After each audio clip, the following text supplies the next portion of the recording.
How can you claim to have any justification? I mean, I would even hear this now in the debates over Chris Kyle. How could you say that we have a moral right to resistance and then drive a car laden with explosives into the middle of a square and blow up 50 Iraqis, 10 of them being women and children, 30 of them being women and children? How could you say that you have some moral right to resist the occupiers when you do those things? That's what they were doing. Our guys, not just Chris, but all the rest who served, we're trying to turn the lights on. We're trying to get the sewage to flow properly. Right. We're trying to get people to be able to go to school. And, it's very easy to forget what it was like in Iraq when Saddam was actually in power. I mean, you want to talk about depravity and executions and all the rest of it.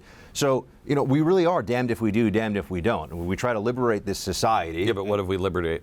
I mean, I'm playing devil's advocate. Look, Saddam Hussein was a really bad guy, and I was on the bandwagon. Now with history and being able to look back and say, okay, what can of worms did we open here? Yes, it was horrible. And if I get rid of Saddam Hussein, I'd shoot him in the head or I'd hang him today. However,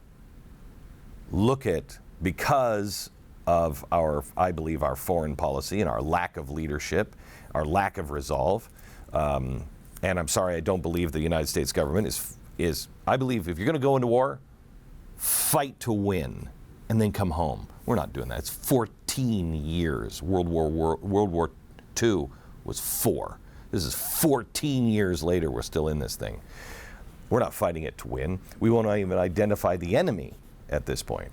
We're trying to remake a society in the context of Iraq and Afghanistan. Well, that's what we figured out, is we can't actually remake it. And we keep saying we hope that the Iraqis or the Afghans will do it themselves. And the problem with that is that some of the more virulent parts of those societies are the ones that actually have the courage of their convictions, will go to the mat, and will make sure that it's their way. Right. The people talk about, for example, the resistance to the U.S., and you hear about it a lot more in Iraq than Afghanistan, right? Even though it exists in both cases. In Afghanistan, you've got the Taliban and allied elements trying to kick out the U.S. and U.S. allies. In Iraq, you had insurgents, AQI, and others trying to kick out the U.S. and its allies. But Iraq is the good war. Iraq is the bad war. Afghanistan is the good war. But when you actually look at what their end goal is for both of those groups, whether it's the Taliban or AQI, it's essentially the same. And also, if you look at the populations, Glenn, if the entirety of the Iraqi people really wanted Americans during the occupation to leave, we wouldn't have been able to stay there for a week.